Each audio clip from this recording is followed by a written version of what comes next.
It doesn't look that bad, does it? It doesn't look bad in normal motion.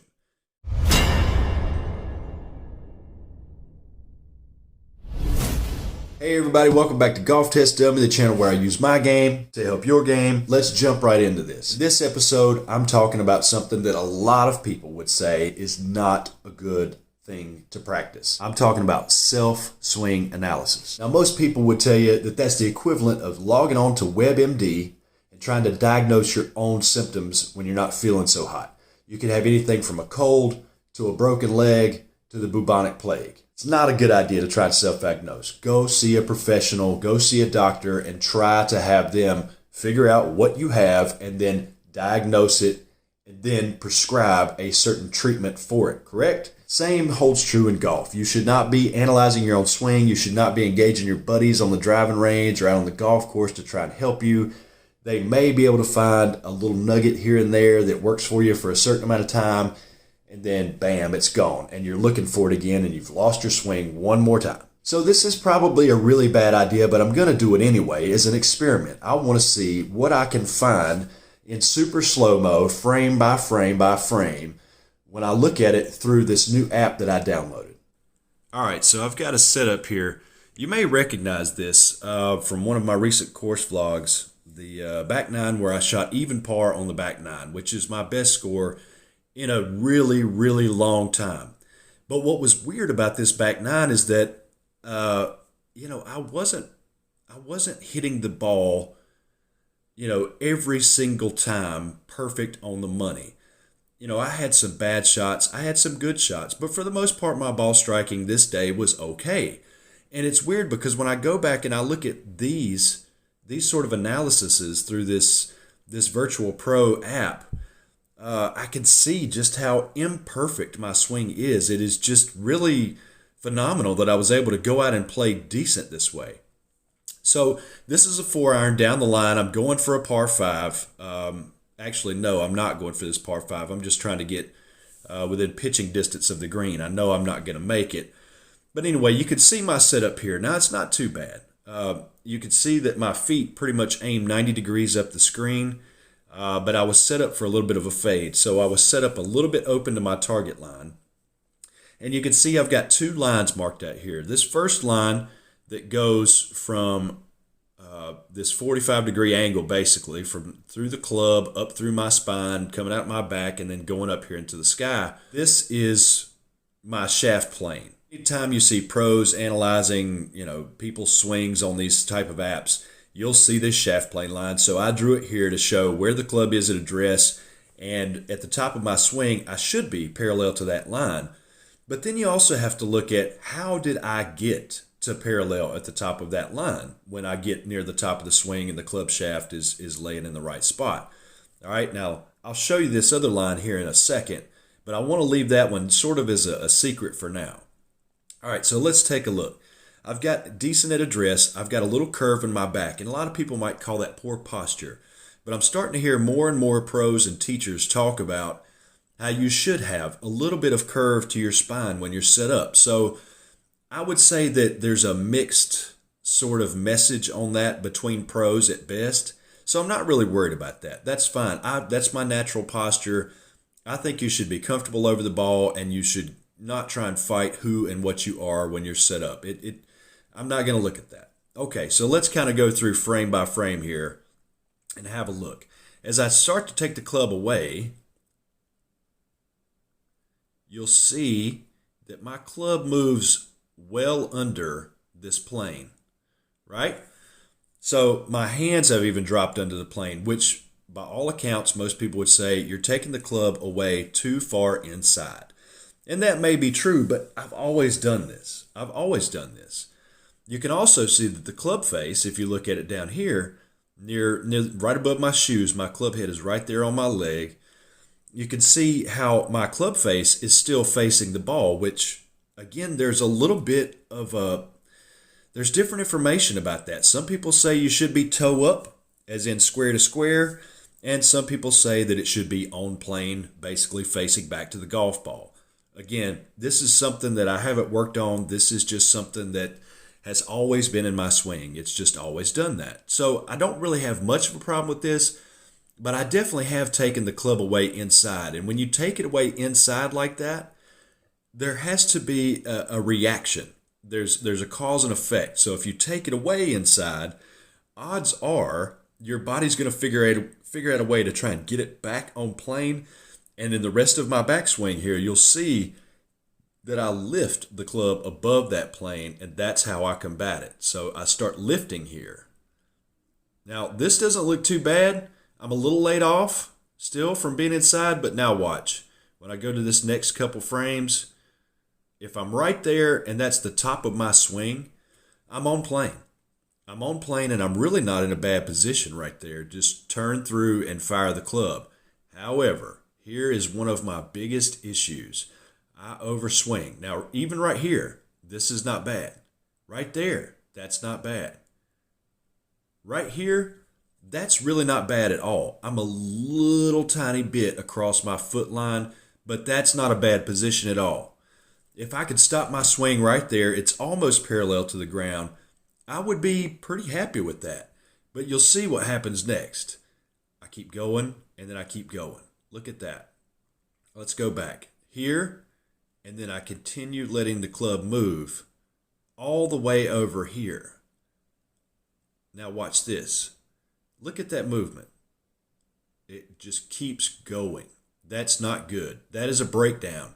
And my analysis of this, and again, somebody may disagree, but I think that allowing that club to move just that little bit, it's about a foot. My club head goes from here all the way to there. That's about an extra foot, and it's moving parallel to the ground. It's moving like a helicopter.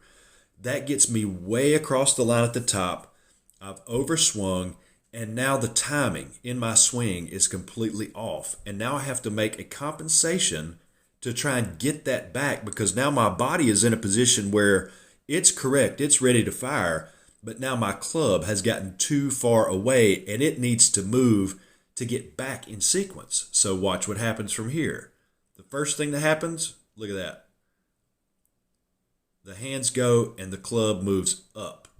Now in any good swing, if you watch anybody's analysis, that club head should start to move away from my head as in spin back to the left to get back on plane. But instead, my hands drop and the club head starts to come over the top of my head.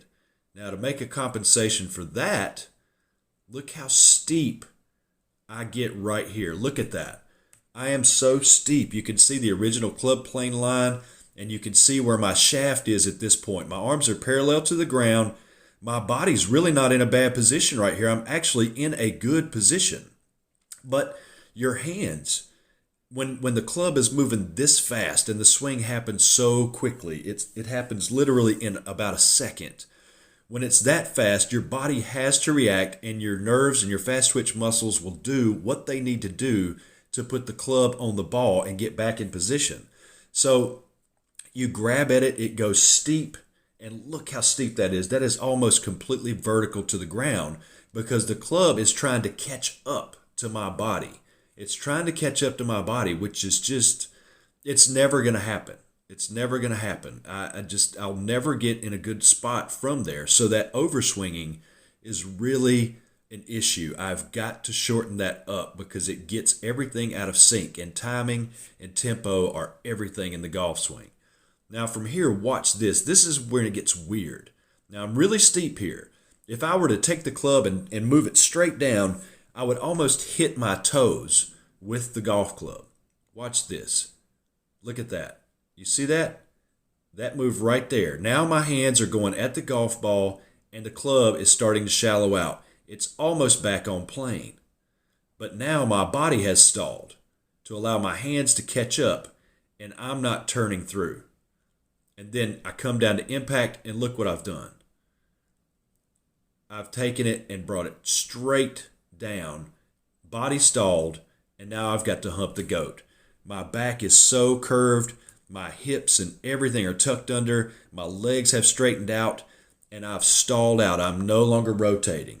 And look what I have to do to get to that golf ball. Now, the result of this shot, look at this position. Look at how I've flipped through, and now I'm jumping. My heels are off the ground. My head is still down.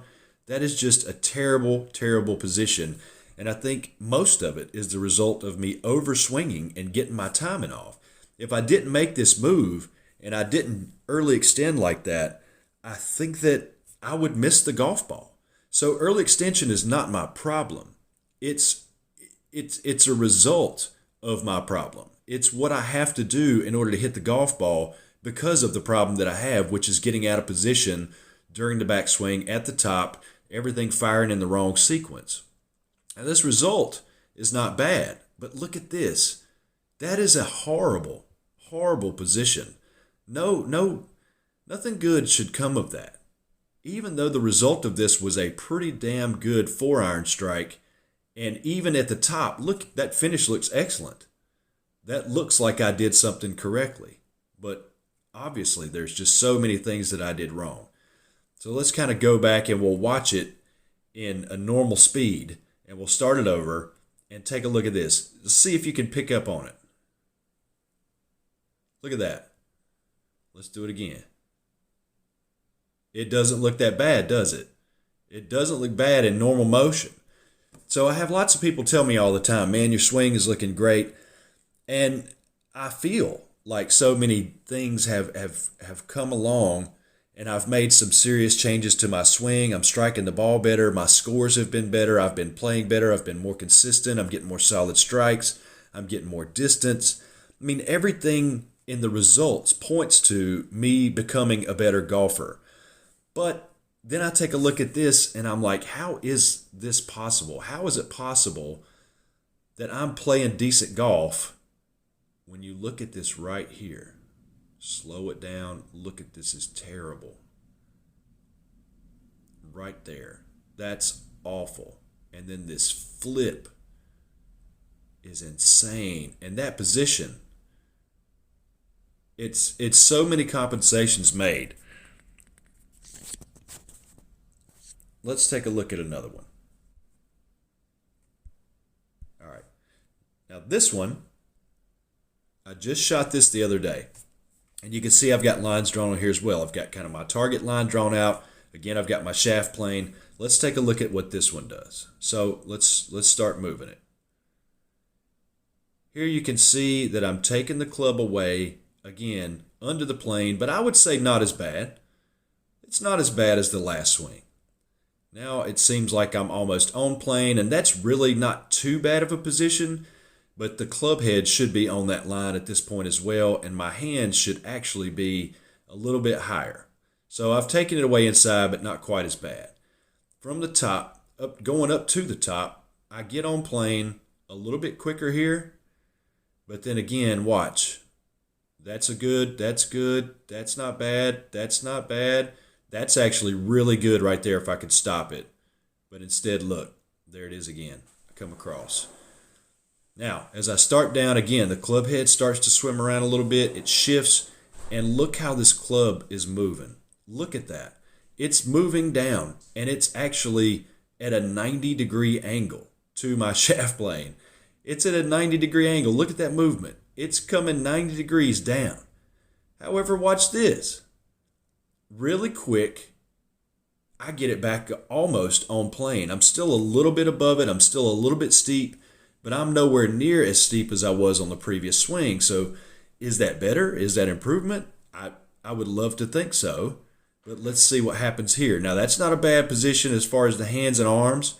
You can still see plenty of daylight between my right and left arm. My spine is actually a little straighter. My head hasn't sunken. My legs have not fully extended. Let's see what happens next frame. Now the legs have extended more, and I'm starting to get that little curve in my back. But still, my right arm is under my left. I'm attacking from the inside. And at impact, I look so much better. My hips have not done nearly as much tucking under. My spine has not curved nearly as much. And my legs have not fired totally straight. And I would say that my hips are actually a little bit open. They're starting to open up. I haven't stalled quite as bad. Now, this was a good strike as well. My follow through here is not awful, but watch. Oh, I'm going to miss the frame. There's a flip. There is a flip, but it's not nearly as bad as with that previous shot in the 4-iron, and I'm actually still turning through a little bit. This is better. I'm coming up with the shaft almost on plane again. I'm getting that right shoulder under and fired through. Hips are starting to turn. And look, I'm on plane now with my finish. And that is much better. Much better. Finish nice and high. Finish balanced. All my weight on my left. This was a solid straight strike and a great finish. That is so much better. That swing is so much better. So let's play it in regular motion here and let you see. Let's go back. We'll take a look at a couple of them in a regular speed. Do you see any problem with that swing whatsoever when it's playing at a pretty normal pace? I don't. But now let's take a look at it when it's slowed down. You can see I'm inside. Now I get above the line. Now I'm above the line. Not bad position. I go way too far. Way too far. And then starting down, getting steep. Steep. Now I'm back, getting close to on plane. Now I'm on plane and firing through. It's a much better swing, but still, it's not perfect. But I'm moving in the right direction. So I would say that there's probably about 3 weeks worth of time between the previous swing and this swing. And I'm trying not to even think about positions. All I'm thinking about is setting up in a position dynamically to where I can throw that club toward my target. And that's my only thought. I take it away and I think, all right, am I set up? I want to throw it at my target down the fairway. And I let my swing and my mechanics be dictated by that thought. And it's really helping me out tremendously. You can see the difference. It's huge. For 3 weeks, that's huge, especially without me hitting the driving range and practicing a couple of times a week. I have not been to a driving range in months. I know I need to, but this swing is so much better than the previous swing, and that's only about 3 weeks difference. So I know there's some guys out there who know more about the golf swing than I do. What do you think about my improvement? What would you say I'm doing right, and what would you say I'm doing wrong? All right, at the end of the day, here's what I'm looking for. I'm looking for a swing that is reliable, and I'm looking for a swing that is really simple. So what I want to do moving forward is I want to keep that same mentality. I want my focus to be just taking the club and throwing it down the fairway. If I can throw it at my target, I feel like everything starts to fall into place. My body will figure it out. That's something I can rely on. I can't invest the kind of time with a pro and at the driving range. I can't put in that amount of time. I mean, people like me, we're lucky to get out and play once a week. You just need something that's functional, that you can play with, that's really simple, and that it's not hard to maintain. And that's another big thing when you're building a golf swing is maintenance. So I just want something really simple that I know that if I just throw the club down the fairway and that's my only swing thought, it's going to produce. The other thing that I need to do is I need to get rid of a lot of these excess movements that I have. I have a lot of excess movement in my golf swing, in my body. I need to just kind of simplify it. So another thing that I'm going to be working on here really soon is just to kind of heave the club up into position. Just sort of take it away and just get it back here to where my hands feel like they're just behind me.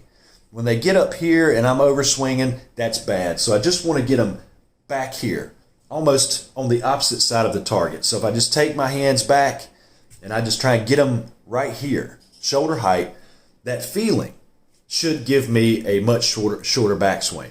If I get it back there, then from there, all I want to think about is just using my hands to throw the club at the target. Forget all the lower body movement. Forget about trying to fire the hips. Forget about trying to rotate. I think all that stuff will happen naturally. My swing thought going forward as far as a downswing when I'm working on my mechanics is going to be to stop it back here and then just stay in position and drop the hands, throw the hands at the golf ball so that I'm throwing the club down the target line. That's a really simple thought. It should eliminate a lot of excess movement and all of that. But when you get out on course and it's time to play, you can't think about mechanics. You can't think about positions.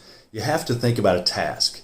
And that's what's really been helping me out tremendously in my game lately, is just throwing the club at the target. That That right there is the only swing thought that I have, and it's made a world of difference. And you can see, without me trying to change my mechanics at all, I have not tried to make any mechanical changes between those two swings I showed you. Without me trying to make any mechanical changes at all, my body has in fact changed its mechanics because my task has changed. Now, instead of hitting the golf ball that way, I'm thinking about throwing the club that way. And that's the only thing I've changed. And you can see how it's starting to transform my swing and produce results. So I hope you enjoyed my self-analysis. It's probably not a good idea, and that's totally fine, but that's what I'm here for, is to be the golf test dummy. I'm here to just try a bunch of different stuff and throw it against the wall and see what sticks. Maybe some of this will stick for you, maybe not. But I hope you enjoyed it. Thanks for support. Thanks for giving me a like, thumbs up, comment down below, share this video with your friends, help grow the channel. Thank you.